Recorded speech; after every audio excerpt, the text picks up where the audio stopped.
Ladies and gentlemen, welcome to Job Shop USA. My name is Keith and this is my shop. I hope everybody enjoyed tinning for the Babbitt bearing, and we're following up now with the actual bearing pour.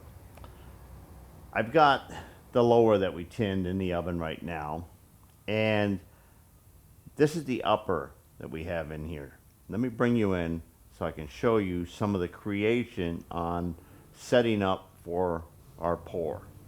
Upper bearing housing is in here, and let me I don't know if I spoke about it in tinning the bearing, but this bearing that we're pouring now, besides being 6-inch, the difference between it and the one that we did last month was this is an oil bath bearing and the other ones were a grease fed bearing.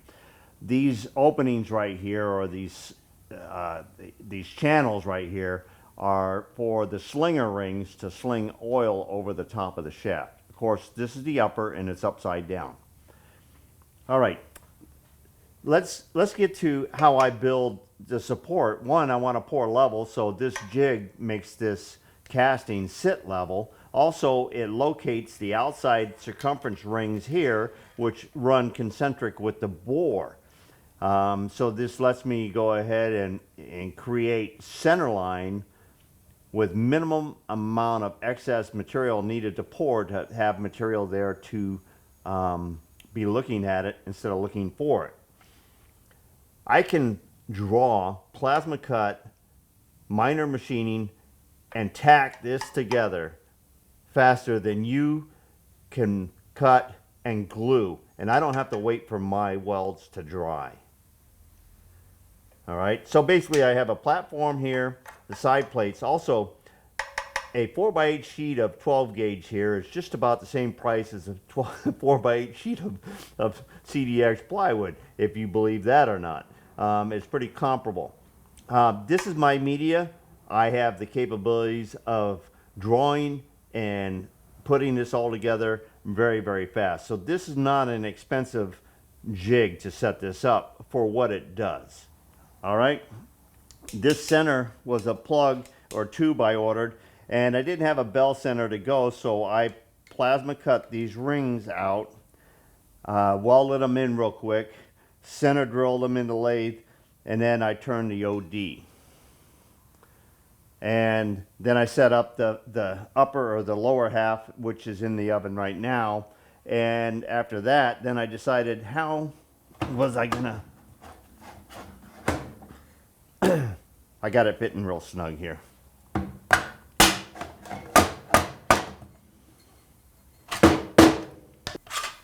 Okay, after doing the lower, I put the upper in here, and then I was looking at what I had as far as the shape of this valley, and it actually has a slight slant, but this width between here is like within 10-20 thousandths with the calipers.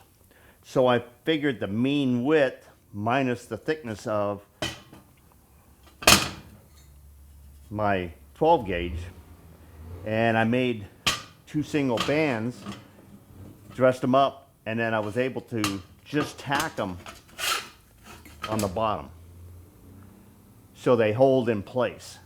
So now I'll be able to prep them out in the width, drop this in, and then I have 3 pours in this bearing. Now I'm going to go ahead and rotate this up so you can see. I have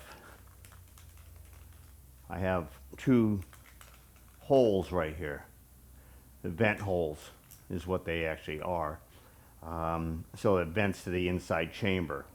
All right, I'm gonna have to fill those holes because when I put this down inside here, I want to put my ceramic fiber packet down in between everything here so that I create no room for the Babbitt to flow. So we've got a few choice materials that we're going to play with to create that. There are many materials out to help you seal areas that are going to be pretty rough. Just like that last pour that I did, I had that valley where it was worn out beyond the Babbitt. Created more clearance, so my locating rings and diameters weren't 100% sealable with minimum amount of effort. So I used the furnace cement, was something that I could get a hold of on a weekend or that day that I was pouring within an hour or so, and it worked. It actually almost worked too well because I actually took the needle gun to clean it off of my mandrel a couple times just to clean it up so that I could reapply it again for the next pour. It's because I really didn't have my go-to, which is duck seal. Back in the yards, this was called monkey shit. So your journeyman would send you down to get a handful of monkey shit, and what he really wanted you to do is go down there and get some duck seal, and it's just a compound that's flexible and you can knead it, create it in a shape, and I'll probably just like this make a skinny little O-ring type thing, and I'm going to lay it down underneath the casting into the jig just so that I know that that area is secure. Also, I'm going to show you why here in a minute, and we're going to do a flame test on that, and I'll show you why it's my go-to as far as this going, and we don't have any issues with water burp up or splatter. Air pockets and moisture are not your friends when it comes to handling molten metal. I see sometimes, and actually I picked up a tube of this too. It doesn't hurt to go ahead and have a caulking gun and be able to apply a little bit of caulking in on the outside, but usually by that time it's already too late. I wouldn't apply this to an inside area and then pour molten into it. This is a water base. This is going to create a explosion back somewhat, I believe personally. I don't care to test that theory. I just have seen other. You saw the little bit of burp back because of the air pocket that we had in the last time. That wasn't that violent, but it did burp back. If you caught all 6 of my episodes there, I actually left the fail on that second video in its entirety on my other platforms there. Now, while I was down at Home Depot picking up my stuff this morning, I also picked up some metal tape. And metal tape is a pretty good tool to create something that's a little bit stronger than masking tape or your other materials that might flame up. It does have glue on one side, and the glue is good for up over a couple hundred degrees.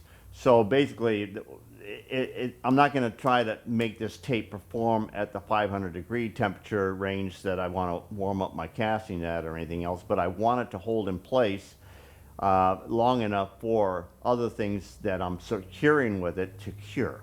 And the other product is going to be the furnace cement. So between the foil tape and the furnace cement, I'm going to create 2 dummy plugs to fill those 2 air vent holes that I want secure for this pour. And basically, with those plugged up, I like to say that my side baffles here are going to hold 100%, but I already know that if something's going to go wrong, it's going to go wrong. So let's prepare. Babbitt will only go somewhere if it has room to go. That's plain and simple. So by plugging up those holes at the bottom and filling with the ceramic material in between my baffles there.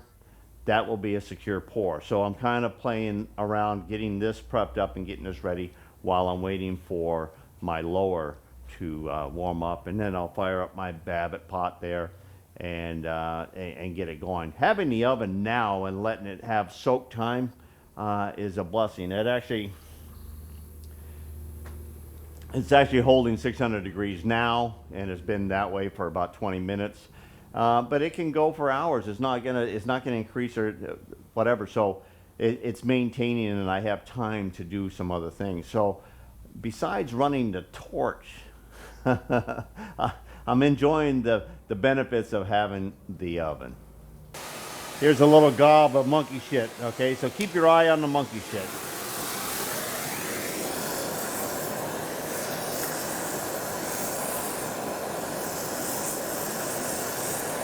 See, it doesn't explode or get crazy. It does glow, and it does have a little firing to it.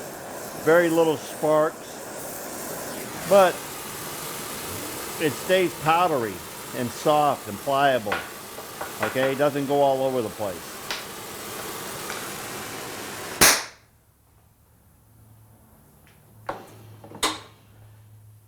It will hold back the Babbitt with no fail.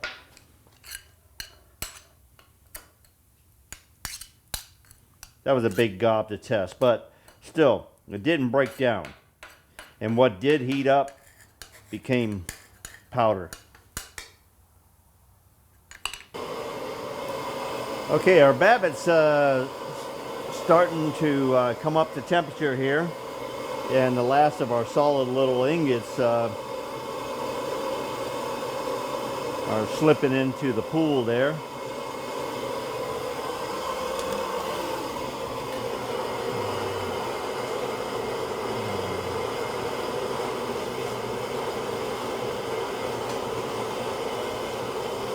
Before Babbitt's really the full temperature, it actually feels like there's chunkies at the bottom and it's thick. And that's because it's a little cooler at the bottom of the pot. So it does feel heavy on the bottom compared to the top. But you also can feel some of the chunks, and then finally there is no chunks in here.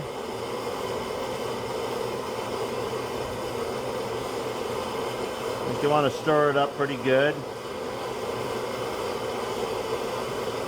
so that we can take the first layer of scum off the top of the Babbitt here.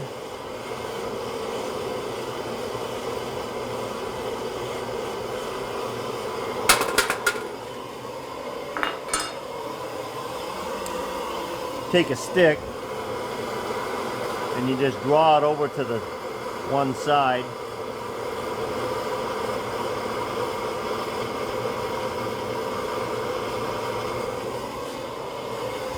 Take the ladle and ladle it out.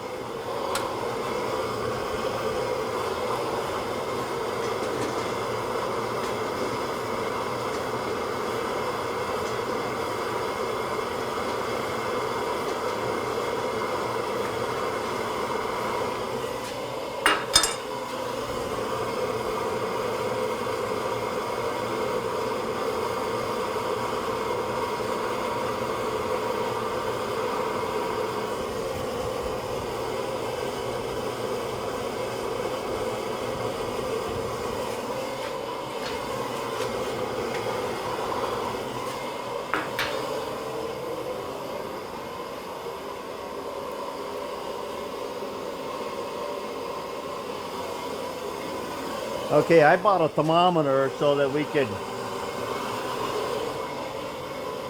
actually, there we go.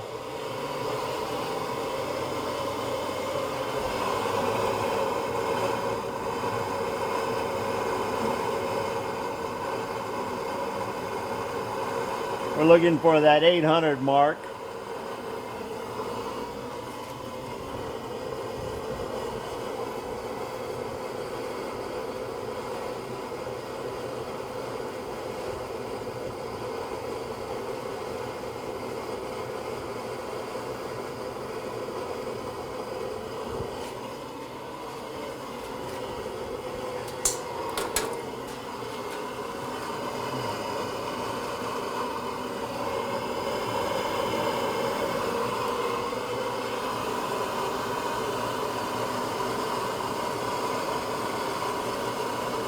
about 700 now.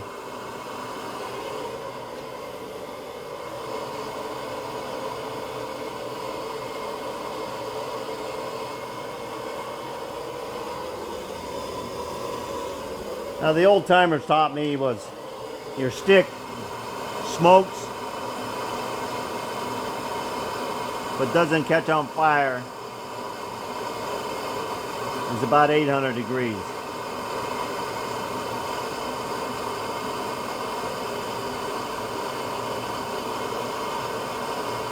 And we're right about there, and the gauge is showing us we're right about there.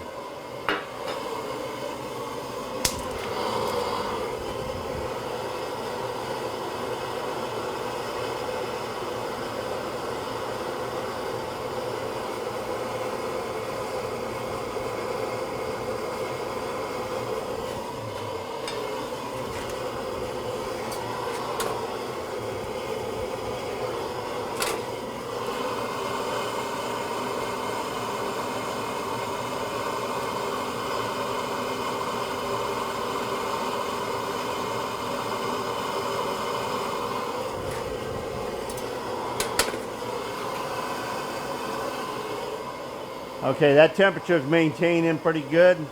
That's pretty close to my pour temperature.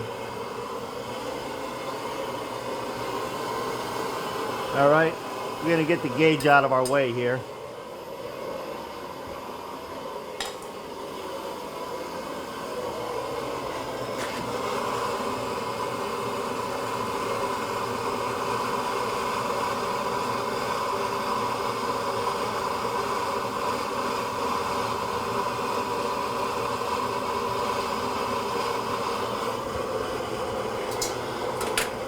Okay, that's pretty clean. Let's get our part ready. I've already put the duct seal in around here, and it's ready. I smoked the inside, both sides. Okay, and I smoked the mandrel.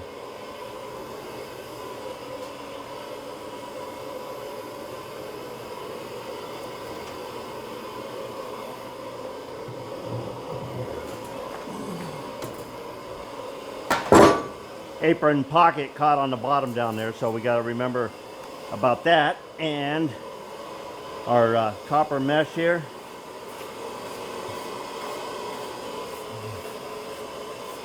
It's like steel wool, but copper wool.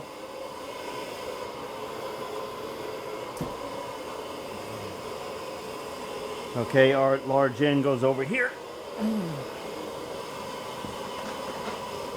Okay. Go down. Woo. Okay, those are hot inside. Okay, and we're gonna level out. Whoa, it's pretty level right now. Okay, level that out. Okay, these are cooled down a little bit.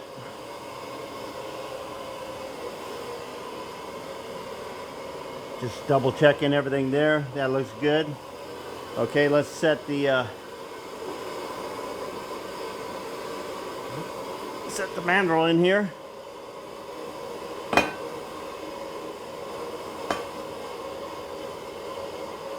All right, now we're gonna clamp it down in place here, because it can float out like launching a boat.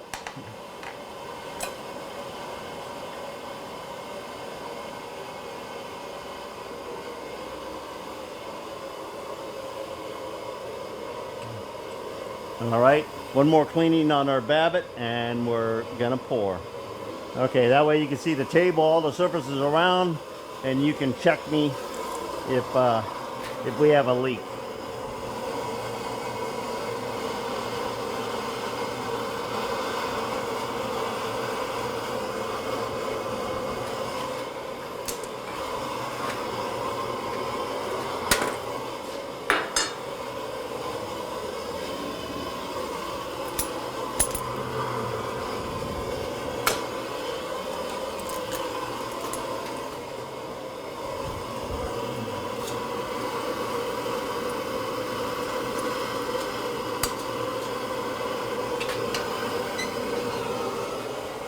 Here we go.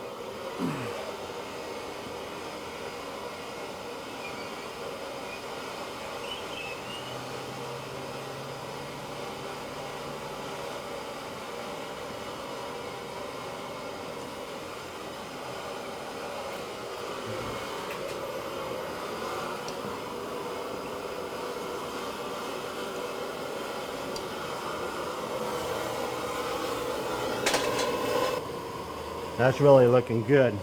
Nice warm casting. Pour one all the way around to the other side. I like it.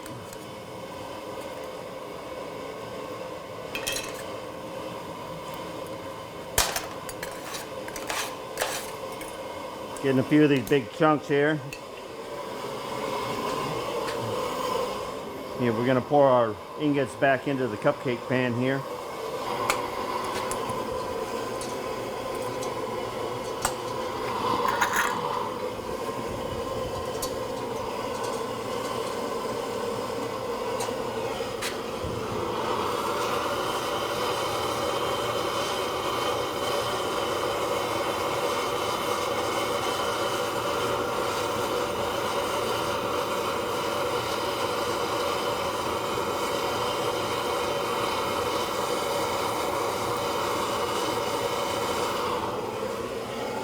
Just gonna wait for this to cool down now. Casting's reading about 430, about 275. Bottom bracket down here about 250 or so. Casting on this side here about another 425 or so. So pouring this slightly above 500 degrees on the housing, and we got a really good pour in there. When we pull this apart, we're going to talk a little bit about peening.